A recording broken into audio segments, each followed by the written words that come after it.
안녕하세요. 세상 속의 제자도 이상준입니다. 오늘은 여러분과 함께 로마서 개론을 좀 살펴보는 시간을 가지려고 합니다. 썸네일에 나온 것처럼 종교개혁의 틀, 우리가 지금까지 종교개혁의 틀로 로마서를 읽었죠. 근데 그 종교개혁의 틀에서 좀 벗어나서 진짜 로마서가 무엇을 말하고 있는지, 그 로마서의 말씀의 의도와 의미를 다시 한번 살펴보는 시간을 가지려고 합니다. 자, 그러면 바로 시작해 볼까요? 종교개혁의 관점을 넘어 현대적 조망. 그러니까 우리가 지금 종교개혁을 한 지 벌써 500년이 지났잖아요. 저는 계속 강조하는 게 500년이나 지났고 그 500년은 절대 짧은 시간이 아닙니다. 그리고 종교개혁 16세기에는 시대적 상황, 우리가 이제 컨텍스트라고 하죠. 컨텍스트라고 하는데 시대적인 상황이 있었고 그 시대적인 상황 안에서 그들이 로마서나 또 갈라디아서나 그런 말씀들을 읽으면서 그들에게 주어진 그 여러 가지 질문과 문제들에 대해서 성경적인 이제 답을 찾아갔다면 500년이나 지난 우리가 오늘날 동일하게 종교개혁의 관점으로만 성경을 바라보는 것이 정당한가? 과연 그 시대와 지금의 시대의 시대적인 상황, 컨텍스트가 다른데 그러면 우리가 지금 어떻게 로마서나 또 혹은 우리가 성경을 새롭게 봐야 되는가라고 하는 고민 가운데 저는 이런 시간들을 갖는 겁니다. 어떤 것이 틀렸다, 맞았다, 이원론적인 선악의 구조로 얘기하려는 게 아니에요. 그 시대에는 그 시대적인 고민들, 질문들, 그러니까 종교개혁자들이 가졌던 고민들이 있었어요. 그런 상황들이 있었다는 거죠. 그리고 오늘날 우리는 우리의 시대,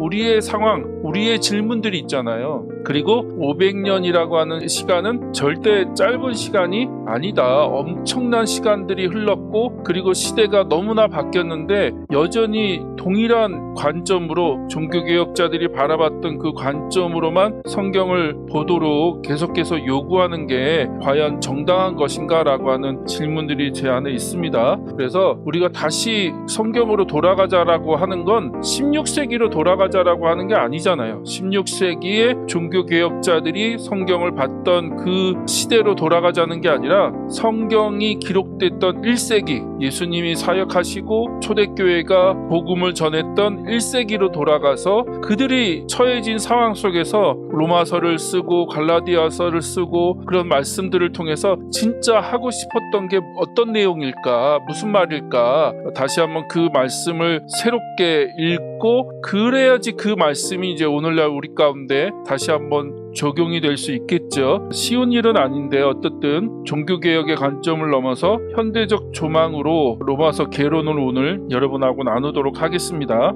이 개론은 로마서를 단순한 구원론의 요약, 우리가 지금까지는 그런 관점으로 봤죠. 구원론의 요약이 아니라 예수 그리스도의 주권 아래서 유대인과 이방인이 어떻게 하나의 가족을 이룰 수 있는지를 다루는 하나님의 언약적 신실함, 이 언약적 신실함에 관한 선포로 이해해야 됩니다 라고 서두적으로 얘기를 했습니다. 그래서 우리가 이런 관점으로 로마서 개론을 다루겠습니다 라고 얘기를 하고 있는 거죠. 자, 그럼 먼저 저자가 누구냐? 저자, 로마서의 저자는 사도 바울이죠. 1장 1절에 명확하게 사도 바울이라고 언급되어 있어요. 전통적인 이해와 현대적인 강조점을 다시 한번 비교해 보면 좋겠다. 종교개혁 이후 전통적인 관점은 뭐예요? 루터나 칼뱅 이후 로마서는 주로 개인이 어떻게 죄사함을 받고 구원을 얻는가라는 법정적 칭의론에 집중해 왔다는 거죠. 여기서 바울은 타락한 인간의 양심 문제를 해결해주는 조직 신학자적 면모가 강하게 풍기는 거죠. 그래서 칭의 혹은 구원, 그런 어떤 관점으로 로마서를 읽었죠. 그러다 보니까 1장, 2장, 3장, 특히 3장, 4장, 5장 쪽 부분에서 굉장히 중요한 강조점을 두고 로마서를 살펴보고 얘기를 했습니다. 근데 그럴 수밖에 없죠. 그 시대는 계속 앞에서도 얘기했지만 종교개혁자들에게 있어서 시대적인 고민, 시대적인 어떤 그런 컨텍스트가 있었다는 거예요. 그 컨텍스트, 그런 고민과 필요들과 문제들을 가지고 로마서를 읽다가 그들에게 부닥친 게 로마서 3장이라든가 또 그 앞뒤 내용들이 부닥치면서 칭의, 그래서 이제 루터가 인간의 행위로 구원받는 게 아니라 믿음으로 구원받는다라고 하는 얘기를 주장하게 된 거죠.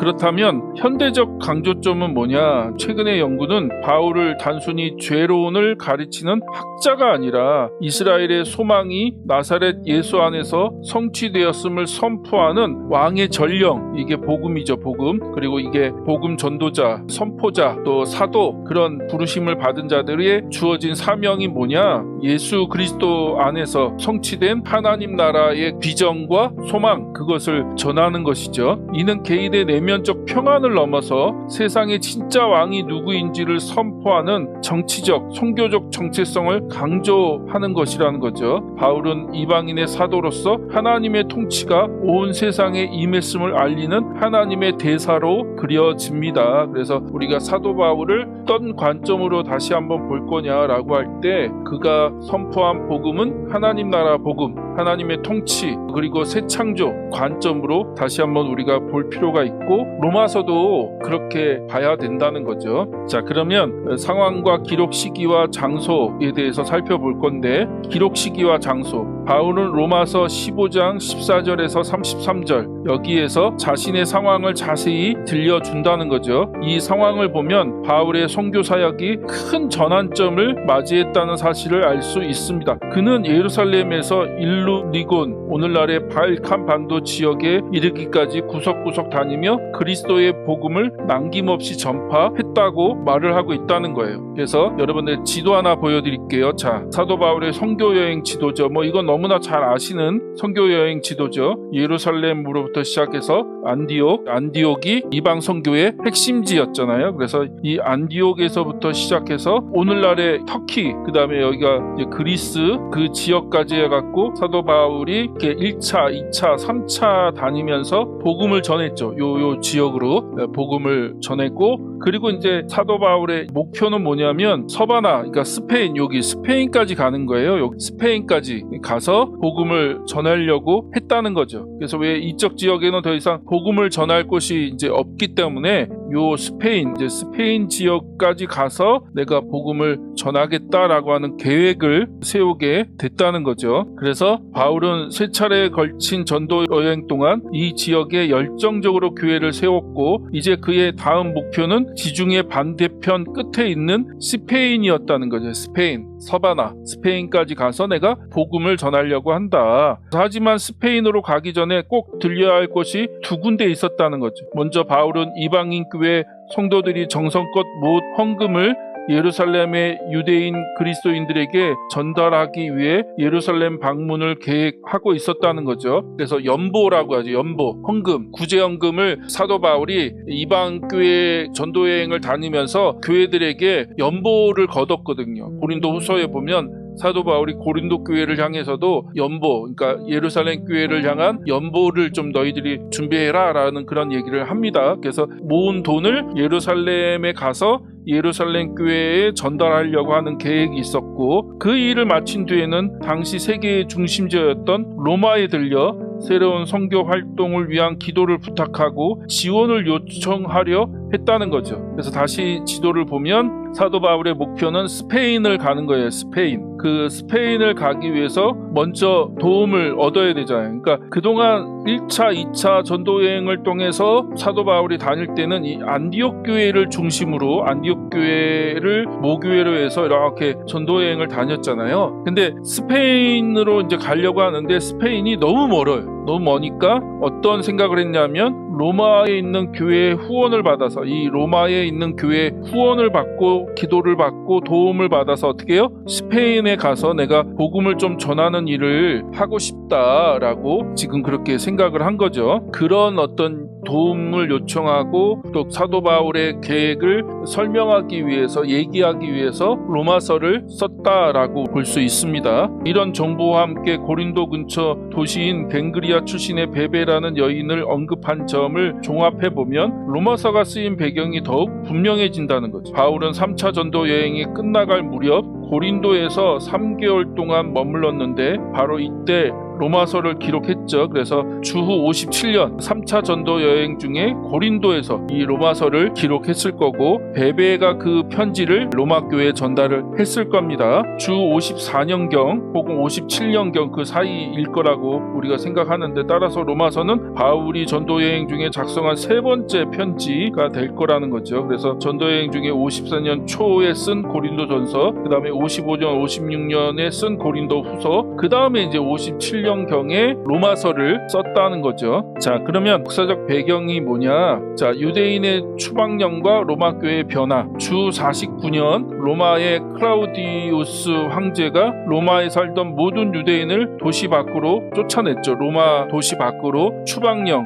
쫓아냈습니다. 이 일로 인해 유대인이 떠나 약 5년 동안 로마 교회는 유대인이 아닌 이방인 성도끼리만 모이게 되었고, 그들만의 문화와 운영 방식이 자리를 잡게 되었다. 그러니까 그 전까지는 유대인과 이방인, 그리고 어떻게 보면 유대인이 더 숫자적으로 많은, 그래서 유대인 중심의 교회로 운영됐던 것이 로마 교회죠. 근데 방금 여기서 얘기한 것처럼 클라우디우스 황제가 모든 유대인은 로마에서 떠나라 라고 하는 그 추방령을 내림으로 인해서 모든 유대인들, 거기에는 유대 그리스도인들도 포함이 됐겠죠. 그래서 다 흩어지게 되고 로마를 떠나게 되잖아요. 그러면서 자연스럽게 로마 교회가 이방인 중심으로 자리를 잡게 됐다. 한 5년 정도 유대인이 없는 이방인 그리스도인들이 로마 교회의 중심을 갖게 되고 리더십을 갖게 되고, 그러면서 모든 이제 문화와 운영 방식이 이방 그리스도인 중심으로 로마 교회가 이제 자리를 잡게 된 거죠. 하지만 54년에 새로운 황제 네로가 즉위하면서 쫓겨났던 유대인들이 다시 로마로 돌아오기 시작했다. 이때 교회를 지키고 있던 이방 성도들과 새로 돌아온 유대인 성도들 사이에 할례를 받아야 하는가, 어떤 음식을 먹어도 되는가, 그러니까 음식법, 음식의 문제, 또 할례의 문제, 율법의 문제들을 가지고 갈등이 생긴 거죠. 같은 문제를 두고 큰 갈등이 이제 로마 교회 안에 생기게 됐고, 이거는 당시 로마 교회만의 문제가 아니잖아요. 우리가 사도행전이나 갈라디아서나 그런 성경에 보면 당시 초대교회가 갖고 있었던 큰 이슈, 아주 큰 숙제와 문제 중에 하나가 이런 문제였죠. 바울이 이 혼란스러운 상황을 해결하고 서로 다른 두 그룹이 그리스도 안에서 다시 하나가 되어 화목하게 지낼 수 있도록 돕기 위해 로마서를 썼다는 거죠.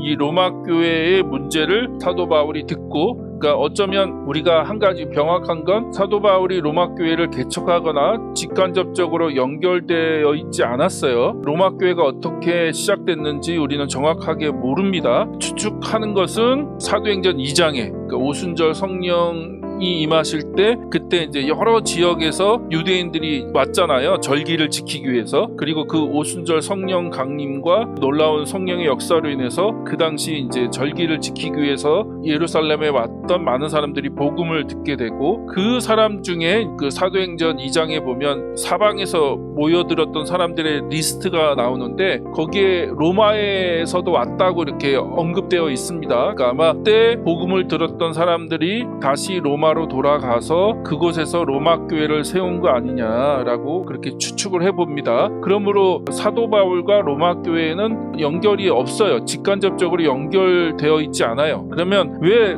사도 바울이 그런 로마 교회를 향해서 이 로마서를 썼겠냐? 다시 얘기하지만, 그러니까 로마 교회의 문제들, 이방 그리스도인과 유대 그리스도인, 이방인 그리스도인과 유대인 그리스도인들 사이에 생긴 그런 갈등의 문제를 사도 바울이 듣게 됐고, 그것을 이제 복음이라고 하는 그거로 다시 제시하는 거죠. 그 문제 해결을 제시하고, 그래야지 이제 이 교회가 분열이 안 되고 건강하게 세워졌을 때 로마 교회의 도움을 받아서 내가 스페인, 서버나까지 가서 복음을 전하려고 했던 그런 생각들, 그런 계획들을 갖고 있었다는 거예요. 그래서 그런 관점으로 사도 바울이 로마서를 기록했다라고 우리가 그렇게 얘기할 수 있습니다. 자, 그러면 수신자, 누가 이 편지를 받았나? 로마 교회의 시작과 구성, 바울은 로마에 살고 있는 모든 그리스도인들에게 이 편지를 쓴다는 거죠. 사실 성경에는 로마의 복음이 처음 어떻게 전해졌는지 정확하게 나오지 않습니다. 하지만 학자들은 오순절 명절을 지키기 위해 예루살렘에 왔던 유대인들이 베드로의 설교를 듣고 믿음을 갖게 된 후 자기 고향인 로마로 돌아가 복음을 전했을 것으로 추측하죠. 그렇게 추측할 수밖에 없어요. 다른 거는 전혀 힌트가 없으니까 정확할 수도 있고 이게 틀릴 수도 있고, 근데 어떻든 우리가 그렇게 이제 유추해 본다는 거죠. 4세기의 한 기독교 학자는 로마 사람들이 특별한 기적을 보거나 사도를 직접 만나지 않고도 순수한 믿음을 가졌다고 기록했는데 이는 매우 일리 있는 주장이라는 거죠. 시간이 흐르면서 로마 교회에는 유대인뿐만 아니라 이방인, 유대인이 아닌 이방 성도들도 많아지게 됐고, 특히 방금 얘기했죠. 주 49년 그 황제의 명령으로 유대인들이 로마에서 쫓겨났을 때 로마 교회는 자연스럽게 이방인 성도들이 중심이 되어 이끌어가게 되었고, 하지만 바울이 이 편지를 쓸 무렵에는 유대인들이 다시 돌아올 수 있게 되었고, 그 중에는 로마의 동역자인 브루스가와 아굴라와 같은 유대인 그리스도인들도 포함되어 있었다는 거죠. 즉 로마서는 서로 다른 배경을 가진 다양한 성도들이 모여있던 로마 교회를 향한 사랑의 겉면이었다는 겁니다. 그래서 교회의 문제를 그 사도 바울이 어떻게 해결할 수 있는지, 어떻게 풀어야 되는지를 복음이라고 하는, 하나님이 예수 그리스도를 통해서 성취하신 그 구원, 복음이라고 하는 것으로 제시하고 있다. 자, 그러면 기록 목적. 바울은 다음과 같은 목적을 위해 로마의 그리스도인들에게 편지를 썼다는 거죠. 세 가지인데, 첫 번째가 새로운 선교를 위한 준비와 협력 요청. 방금 얘기했죠. 고린도에 지금 있었죠. 사도 바울이 로마 교회의 도움을 받아서 스페인, 서바나 선교를 위해서 로마서를 쓴 거죠. 바울은 지중해 끝에 있는 스페인까지 가서 복음을 전하려는 계획을 가지고 있었습니다. 이거는 여담이지만 사도 바울이 스페인 선교를 했을까요? 안 했을까요? 못했을까요? 이제 아는 분은 아는데 사도 바울이 4차, 5차 전도여행을 했을 거라고 생각을 합니다. 그러니까 사도행전은 3차까지만 기록되어 있고, 예루살렘에 갔다가 사도 바울이 고발 고소를 당하면서 로마로 이제 압송 당하는 그런 내용이잖아요. 그래서 로마에 가서 감옥에 갇히는 거로 끝나잖아요. 그러다 보니까 많은 분들이 어떤 오해를 갖습니까? 로마에서 사도 바울이 죽었을 거라고 생각해요. 사도 바울이 순교하잖아요. 그때 죽었을 거라고 생각하는데 그렇지 않습니다. 사도 바울이 풀려나죠. 풀려나서 서바나까지 선교를 해요. 그게 이제 4차, 5차. 그래서 나중에 이제 사도 바울이 다시 체포가 돼서 그때 순교를 하는 거예요. 사도행전 28장으로 끝나지만 사도 바울이 그 다음 바로 순교를 하는 게 아닙니다. 그의 계획대로 스페인 선교를 했다. 스페인까지 가서 선교를 한 것으로 우리는 이해를 합니다. 자, 하지만 당시 바울을 지원하던 안디옥 교회는 스페인에서 너무 멀리 떨어져 있었고, 그래서 바울은 스페인과 지리적으로 더 가까운 로마 교회가 새로운 선교 기지가 되어주기를 소망했다는 거죠. 바울은 로마 교회를 직접 세우지도 않았고 방문한 적도 없었기에 자신을 정식적으로 소개하고 선교 사역을 위한 기도와 물질적인 후원을 부탁하기 위해 이 편지를 썼다는 거죠. 로마서 1장 또 15장에 보면 사도 바울의 계획과 마음들이 어땠는지를 명확하게 확인할 수 있습니다. 그 다음에 두 번째, 로마서를 기록한 두 번째 목적은 교회 내부의 갈등을 해결하기 위해서. 로마서는 깊고 어려운 신학 내용을 담고 있는 것으로 유명하지만 사실은 로마 교회의 성도들이 실생활에서 겪고 있던 아주 구체적인 문제를 다루고 있다는 거죠.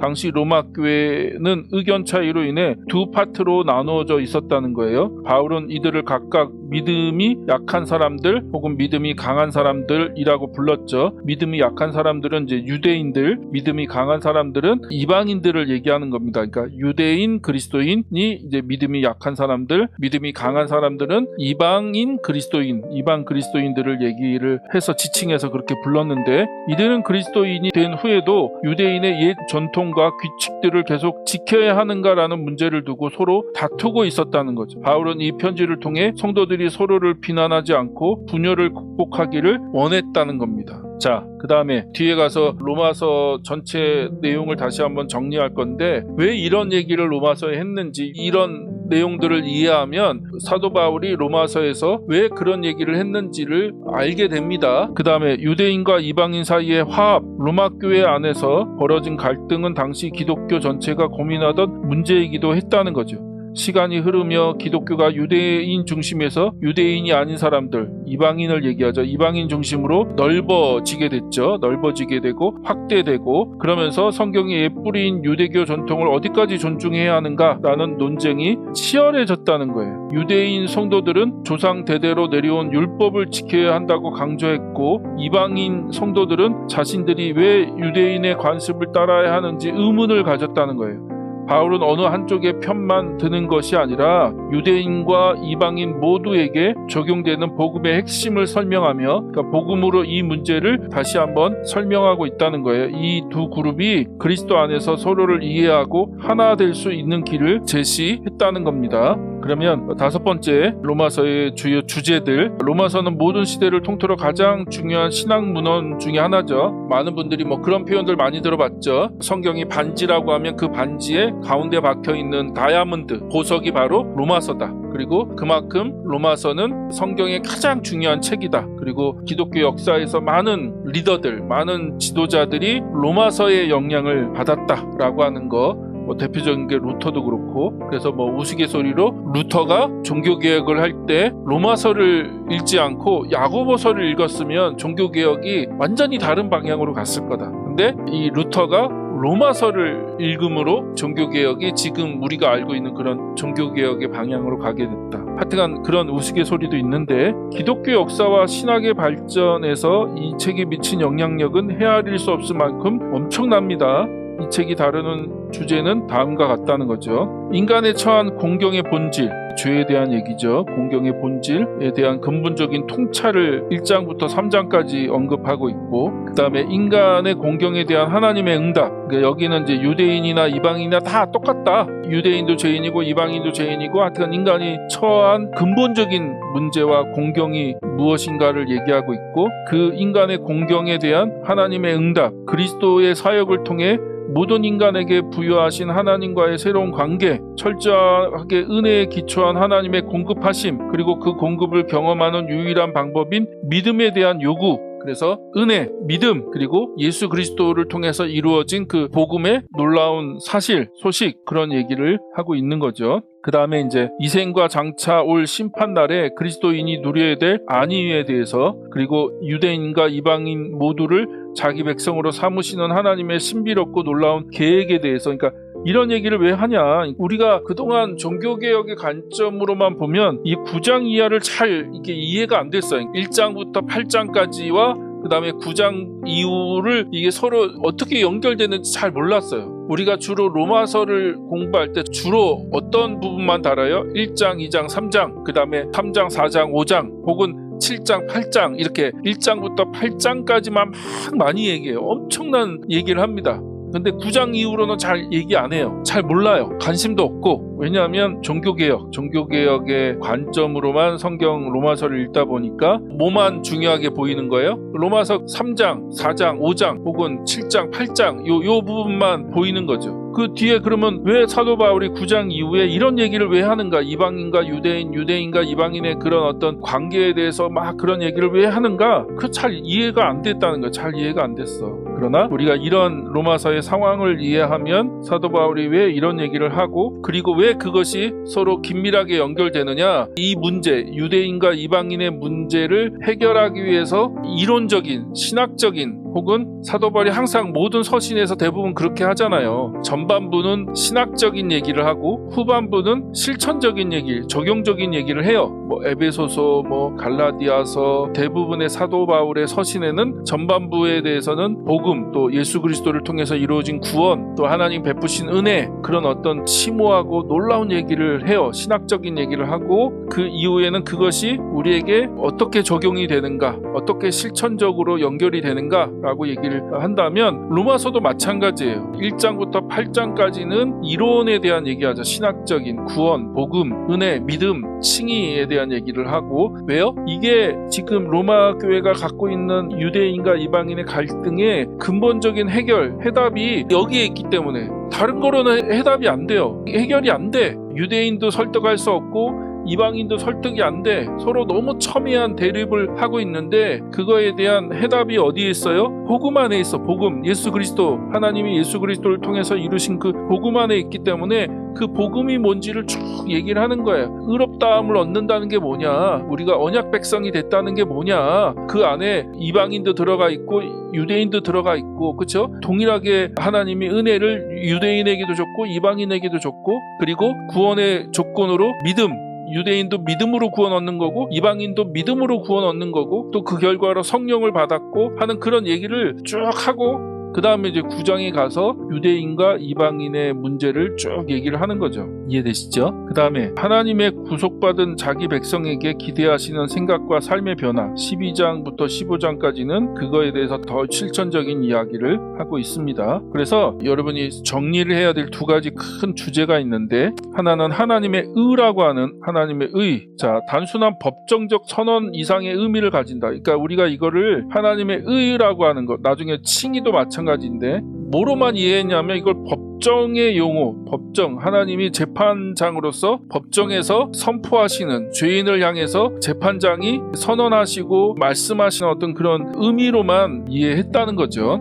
그러나 여기서 말하는 하나님의 의는 언약적 신실함을 얘기하는 거예요. 언약적 신실함. 하나님께서 아브라함과 맺은 언약, 즉 너의 자손을 통해 온 세상을 복주겠다는 약속을 신실하게 지키셨다는 뜻이다. 그러니까 하나님이 아브라함과 맺은 그 언약을 하나님이 신실하게 지키셨어. 그게 하나님의 의예요. 하나님께서 아브라함과 맺은 그 언약을 신실하게 성취하셨고 이루셨어. 그리고 그것을 기반으로 해서 이방인이 거기에 들어올 수 있는 이유가 있는 거죠. 하나님의 의 때문에 이방인이 하나님의 그 놀라운 축복과 구원 가운데 포함될 수 있는 그 이유가 여기에 있는 거죠. 여기에. 그 다음에 법정적 정의. 하나님은 우주적인 재판장으로서 세상을 바로 잡으신다는 거죠. 의는 재판장이신 하나님이 언약에 근거하여 죄 아래 있던 인류를 무죄라고 선포하시고 깨어진 관계. 그러니까 단순히 무죄라고 선포하시는 것만이 아니라 더 중요한 게 뭐냐면 깨어진 관계. 이 의라고 하는 말은 관계의 말이라는 거예요. 법정의 용어이기도 하지만, 그러니까 우리가 너무 법정의 용어로만 이해를 한 거예요. 그래서 죄인이 용서함을 받아서 의인이 되고 그래야지 이제 천국에 갈 수 있는 자격을 얻게 되니까.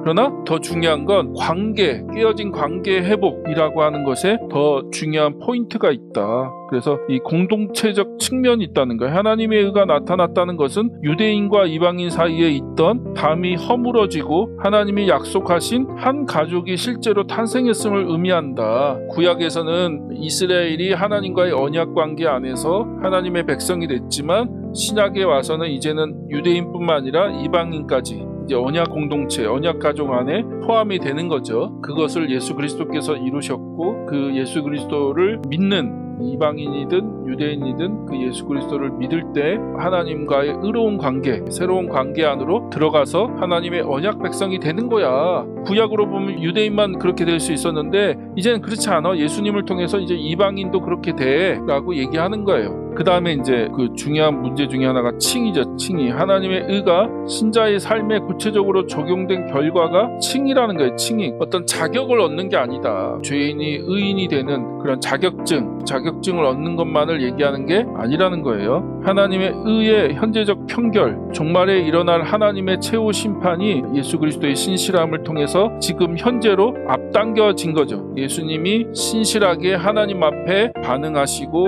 십자가에 죽으시고 부활하심으로 말미암아 최후에 있을 하나님의 심판, 우리가 심판을 통해서 하나님 앞에 의롭다고 하나님의 그 의로움을 얻게 되는데 그것이 현재로 앞당겨진 것이다. 하나님은 그리스도 안에 있는 자들을 향해 너는 내 언약 백성이 맞다라고 선언하신다는 거예요. 하나님과의 그 깨어졌던 관계가 다시 한번 회복되는 그런 얘기를 하고 있는 거죠. 그래서 관계적이고 언약적인 용어라는 거예요. 관계적이고 언약적인 용어. 칭의는 단순히 죄가 닦여 나가는 것에 그치지 않고 언약 공동체의 멤버십을 확인하는 용어라는 거죠. 즉 누가 아브라함의 참된 가족인가라는 질문에 대한 하나님의 법정적 답변이라는 거예요. 다시 계속 얘기하지만 유대인뿐만 아니라 이방인들도 하나님의 언약 가족 안에 들어오게 됐다는 거예요. 됐다. 그래서 사도 바울이 로마서 4장인가요? 4장에 아브라함 얘기를 하는 이유가 그런 이유다. 그래서 여러분이 다시 한번 그런 관점을 가지고 로마서를 살펴보시면 좋겠습니다. 자, 그 다음에 선언의 근거가 뭡니까? 선언의 근거. 유대인의 정체성 표지인 율법의 행위, 할례나 음식법 그런 것이 아니라 오직 그리스도를 주로 고백하는 믿음, 그리고 그 믿음은 신실함이라고 말씀드렸죠. 제가 자주 기회 있을 때마다 계속 얘기 드리지만 믿음은 지식적인 동의가 아니라 믿음을 지식적인 개념으로 이해하는 것 굉장히 근대적인 개념이에요. 근대적인 개념. 성경에서 말하는 믿음은 뭐예요? 신실함이다. 신실함. 믿음을 그래서 가장 가까운 단어로 다시 번역하면 충성에 가깝다. 충성. 그래서 예수 그리스도를 단순히 지식적으로 이해하고 믿는 정도를 얘기하는 게 아니라 예수 그리스도에 대한 신실함. 예수님도 하나님에 대한 신실함으로 복음을 성취하셨잖아요. 공생애의 삶을 사셨고 십자가에 죽으셨고 부활하신 그 모든 것이 하나님을 향한 신실함이었고 그 신실함의 결과로 우리가 구속을 받는 거잖아요. 구원을 받는 거. 근데 그 예수님의 신실함에 우리는 어떻게 해요? 우리의 신실함, 우리의 믿음, 우리의 신실함으로 우리는 반응해야 된다는 거예요. 그렇게 반응해야 된다. 율법의 행위가 아니라 하나님에 대한 또 예수 그리스도에 대한 신실함으로 우리가 반응할 때 하나님의 언약 가족이 되는 유일한 기준이 바로 그것이다 라고 얘기하는 거죠. 그 다음에 사회적 합의, 칭의는 유대인과 이방인이 차별 없이 한 식탁에 앉을 수 있게 하는 근거가 된다는 거죠. 바울에게 칭의로는 어떻게 구원을 받는가라는 이론을 넘어 분열된 교회가 어떻게 하나가 되는가를 해결하는 강력한 도구였다. 그래서 하나님의 의와 하나님의 칭의, 하나님께서 베푸신 그 칭의를 또 믿음에 대한 얘기, 그런 얘기를 다시 하는 이유가 거기 있다는 거예요. 자, 그럼 결론. 로마서 전체를 아우르는 하나의 주제는 복음이라는 거죠. 복음은 로마서의 도입부와 결론부 모두에서 눈에 띄게 언급되고 있다는 거죠. 이 서신서의 주제에 대한 바울의 진술에서도 핵심을 이룬다는 거예요. 그래서 로마서의 가장 핵심 구절은 1장 16절이죠. 복음에 대한 얘기, 복음이 뭔지를 여기서 설명하고 있는데, 그래서 로마서 전체는 이 복음이라는 말로 설명할 수 있다는 거예요. 복음 곧 복된 소식이란 하나님이 반역한 피조세계에 그분의 주되심을 재확립하려고 인간의 역사 안으로 개입하셨다는 거죠. 그 하나님의 통치를 회복하기 위한 하나님의 일하심, 그게 복음이라는 거죠. 복음은 단순히 죽어서 천국 가는 그런 얘기가 아니라 하나님이 다시 한번 죄로 인해서 망가진 세상, 깨어지고 망가진 세상을 어떻게 회복하시는가, 어떻게 다시 그 하나님의 통치를 이루어 가시는가, 그리고 그 통치를 이루어 가시기 위해서 하나님의 자녀들, 하나님의 백성, 언약 백성을 부르신 거죠. 그게 교회고, 그 교회는 더 이상 유대인만 아니라 이방인도 포함이 된다라고 하는 얘기를 하는 거예요. 바울은 하나님이 오직 그리스도에 대한 믿음을 통해 모든 사람이 그분 앞에 바로 설 수 있는 기회를 부여하셨음을 특별히 강조한다는 거예요. 그래서 제가 계속 얘기하지만 성경 어디에도, 로마서에도 구원과 복음 뭐 그런 것들이 단순히 죽어서 천국 가는 얘기로만 어디에 그렇게 얘기되어 있습니까? 죽어서 천국 간다, 죽어서 저 하늘 너머에 좋은 세상으로 옮겨간다, 그게 구원이야, 그게 복음이야, 우리가 그걸 위해서 칭의를 받고 그걸 위해서 우리가 믿음으로 하나님께서 우리에게 주신 그 은혜를 받으면 돼, 그 결과로 우리는 죽어서 천국 가, 그런 얘기를 로마서에서 하는 게 아니에요. 그게 복음도 아니고 그게 구원도 아니에요. 여러분, 우리의 그 잘못된 선입견, 영어로 하면 프리언더스탠딩이죠. 전이해, 우리가 갖고 있던 편견, 또 오해, 그런 것들을 내려놓고 성경을 진짜 제대로 한번 읽어봐라. 그래서 제가 강조하는 건 종교개혁의 관점으로만 읽는 것도 성경을 너무 제한적으로만 읽는 거예요. 한계가 많아요. 진짜 다시 1세기로 돌아가서 사도 바울이 이 로마서를 쓴 이유와 또 그 시대의 상황과 그리고 이 로마서가 무엇을 얘기하려고 하는지에 대해서 다시 한번 우리가 집중해야 된다는 거죠. 유대인과 이방인 사이의 분열이 로마와 더 광범위한 기독교 세계에서 중요한 쟁점이 되었기 때문에 바울은 복음이 둘 모두를 아우른다는 점에 초점을 맞춘다는 거죠.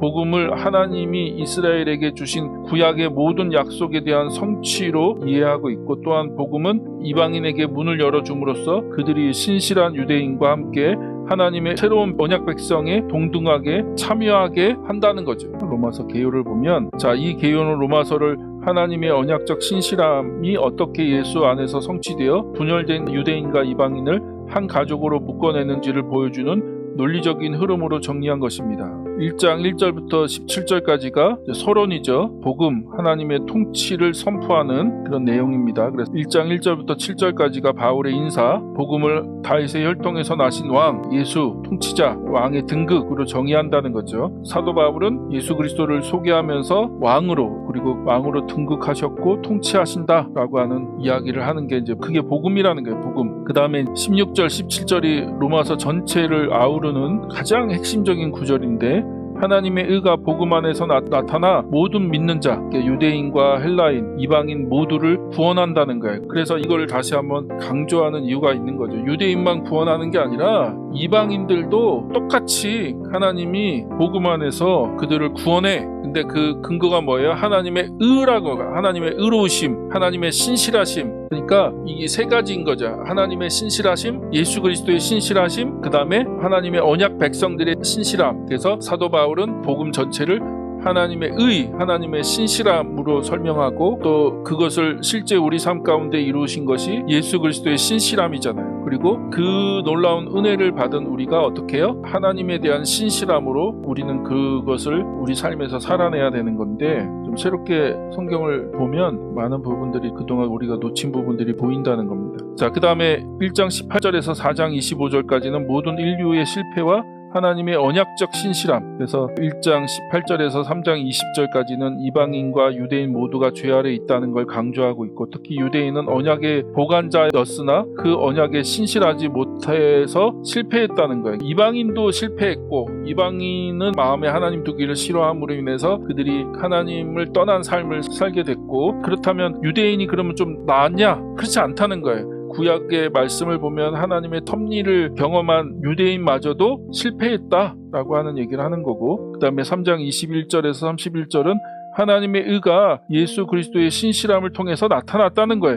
하나님의 그 놀라운 의가, 그러면 우리에게는 그것이 어떻게 실제적으로 나타났느냐? 예수 그리스도의 신실함을 통해서 나타났다. 이제 하나님은 유대인뿐만 아니라 이방인의 하나님이 되셨다는 거예요. 그러면서 그거를 이제 설득하고 그걸 설명하기 위해서 누구를 예를 듭니까? 4장에서는 아브라함의 예를 드는 거죠. 아브라함의 참된 가족은 할례가 아니라 믿음, 하나님의 신실함, 예수 그리스도의 신실함에 대해서 다시 우리의 신실함, 그게 믿음이라고 얘기했습니다. 충성, 그것으로 반응할 때 우리는 거기에 참여할 수가 있는 거죠. 그래서 유대인뿐만 아니라 이방인들도 참여할 수가 있다. 이방인의 언약 참여의 정당성이 확보된 거죠. 그 아브라함을 통해서. 너희들이 믿음의 조상, 너희들이 조상이라고 한 아브라함도 믿음으로 의롭다함을 얻었어. 그 신실함으로, 하나님 앞에서 신실함으로 의롭다함을 얻었고, 그 언약을 하나님이 성취해 가시는데 궁극적으로는 예수 그리스도를 통해서 성취하셨고, 그거에는 너희 유대인뿐만 아니라 이방인들도 포함이 돼 라고 얘기를 하는 거죠.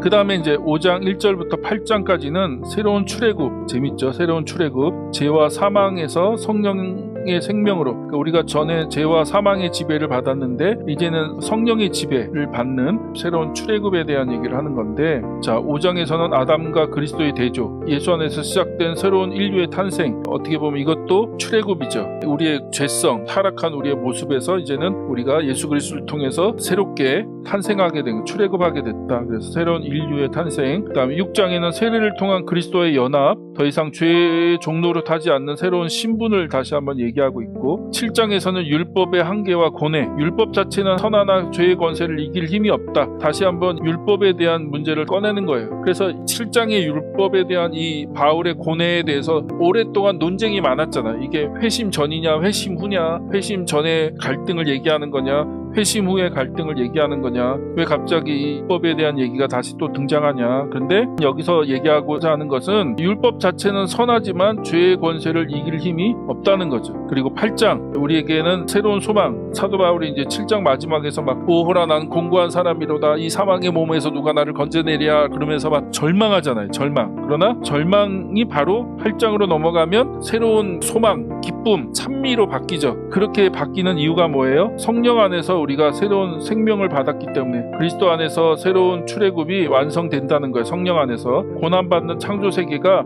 하나님의 자녀들과 함께 회복되는 우주적인 비전. 그래서 로마서 끝에 보면 단순히 우리가 죄에서 해방되는 정도가 아니라 이 창조세계 전체가 회복되는 걸 창조세계가 기다리고 있다고 얘기하잖아요. 기다리고 있다. 그래서 우리가 예수 그리스도 안에서 최종적으로 하나님이 죄와 사망의 권세를 완전히 깨트리시고 이 창조세계 전체를 온전히 회복하시는 그런 비전, 우주적인 비전까지도 얘기하는 거예요. 그걸 바라보고 있기 때문에 우리가 그거에 대한 소망을 갖고 있기 때문에 지금 우리가 고난받고 어려움을 당하고 환난을 당하고 고통을 당한다 할지라도 심지어는 죽는다 할지라도 그 죽음으로 끝나지 않는다는 거예요. 죽음으로 끝나지 않고 하나님이 마지막에 예수 그리스도 안에서 구원을 완성하시는 이 창조세계 전체를 온전히 회복하실 때 우리는 그 안에서 또 새로운 회복을 경험하게 될 거다. 그런 얘기를 하는 거예요. 그런 놀라운 얘기를 하는 겁니다. 그리고 9장에 가서는 하나님의 약속은 실패했는가? 이스라엘의 신비에 대한 얘기 9장과 11장 현대적인 핵심이 있는데 이 단락은 부록이 아니라 로마서의 핵심이라는 거예요. 그래서 우리가 지금까지는 이거를 로마서의 부록이라고 로마서의 핵심은 1장부터 8장까지야. 그리고 9장 이후로는 그냥 부록이야. 그래서 잘 언급도 안 하고 또 그거에 대해서 많이 읽지도 않고 공부도 잘 안 했습니다. 근데 이것이 로마서의 핵심이라고 얘기를 하는 거죠. 이제 현대 학자들 가장 대표적인 게 제가 책 몇 권을 들고 왔는데 거꾸로 읽는 로마서라고 하는 제가 좋아하는 스캇 맥나이트의 책인데 혹시 목사님들 계시면 이 책을 한번 읽어보십시오. 제목 그대로 거꾸로 읽는 로마서. 로마서는 거꾸로 읽어야 된다라고 하는 얘기를 하고 있고 여기서도 그런 걸 반영한 겁니다. 그래서 9장과 10장은 이스라엘이 불순종에도 불구하고 하나님은 주권적으로 자신의 언약을 지켜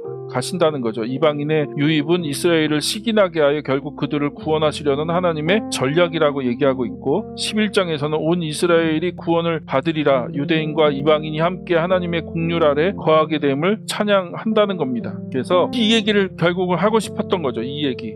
야 너희들이 막 서로 싸우고 다투고 이제 그럴 필요 없어. 하나님은 너희들을 다 구원해 가실 거고 하나님의 구원의 방법이 이방인들을 또 구원하심으로 인해서 유대인들을 또 시기나게 해서 유대인들도 구원하실 거야 라고 하는 얘기를 하고 있는 겁니다. 그리고 이제 12장부터 마지막 16장까지는 새로운 인류의 삶, 그러니까 환대와 식탁의 일치, 그래서 어떻게 구체적으로 살 거야, 어떤 삶을 살아갈 거야 라고 하는 얘기를 하는 거죠. 12장과 13장은 산 제물로 드리는 삶, 제국의 가치관이 아니라 그리스도의 방식으로 세상을 대하는 것이 무엇인지를 얘기하고 있고 14장 15장은 로마서의 실천적인 정점인데 약한 자, 유대인을 얘기하죠. 강한 자, 이방인 사이에 문화적 갈등을 해결하는 것에 대한 얘기를 하고 있죠. 그래서 서로의 다름을 비판하지 말고 그리스도가 우리를 용납하신 것처럼 서로를 용납할 것을 촉구한다는 거예요. 촉구한다. 자, 그 다음에 15장 보면 바울의 선교 계획, 우리 앞에서 얘기했죠. 예루살렘 방문과 스페인 선교에 대한 선교 계획을 얘기하고 있고